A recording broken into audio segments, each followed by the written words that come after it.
Good morning student. In this video we will discuss about seed or what is seed and its structure. You know that seed is a mature ovary and it consists of two important parts, the seed coat and the cotyledon. So in this red kidney bean, this is the seed coat, this red color is the seed coat, and this is the cotyledon, which is white fleshy part and well protected by the seed coat. So what is the function of seed coat? It covers the seed or the protecting covering of the seed. An embryo is a visible part after removing the seed coat. And what is the importance of this embryo? Embryo consists of the three parts which are very important. First one is the cotyledon. This is the cotyledon.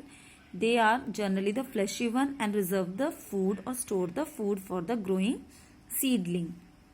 And if it is a monocot plant or the monocot, then it has single cotyledon. Means, for example, in the rice it is single cotyledon. But if we talk about the gram or the red kidney beans, it is the dicotyledon, means having the two cotyledon. Then radicle. Radicle is the part which give rise to the root system. And third one is the plumule, which give rise to the shoot system of the plant. And there are two types of seeds. One is the dicotyledon and second one is the monocotyledon. We have already discussed what is cotyledon. Cotyledon reserve the food or store the food for the growing plant or the seedling. So dicotyledon having the two cotyledon, which I already taught you in the red kidney bean, or in the gram I have told you they have the two cotyledon. Examples: gram, bean, pea. You can see in the diagram also. And in the monocotyledon, such as in the maize, rice, wheat.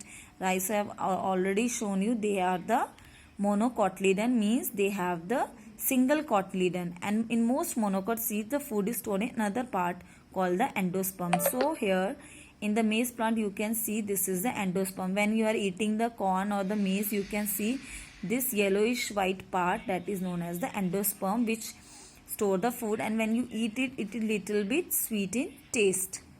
Now we will discuss about the germination. Germination is the process during which a plant grows from a seed, and during germination seed absorb water and swell up, then its seeds coat ruptures, and first a radicle and then a plumule emerges out of the seed.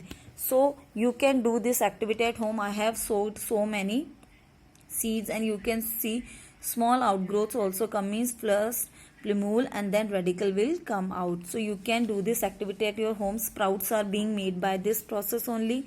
Now the condition necessary for the germination, first one is the water.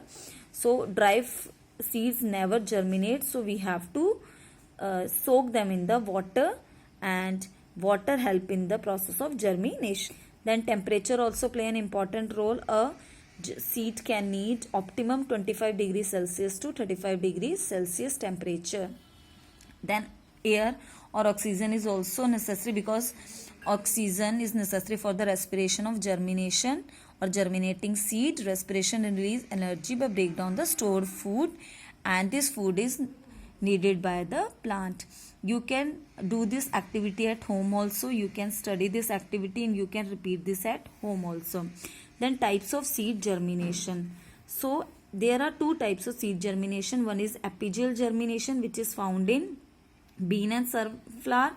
In this you can see apigeal germination, the seed coat goes above the ground level or the soil. You can see along with the germination, the seed cotyledon or the seed rises up on the ground.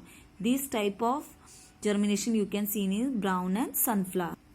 These are generally you can see in bean and sunflower. You can plant the bean and you can find this type of germination. Second type of germination is hypogeal germination, in which the cotyledon remain or just on the surface of the soil. You can see in the gram, black gram, you can see the plumule rises up, the cotyledon remain on the surface of the soil. So there are two types of germination, and you can repeat this activity also. So we have studied about seed, parts of seed, types of seeds, and germination. Now you have to try these activities at home and try to draw the structure of flowers and different types of plant germination process.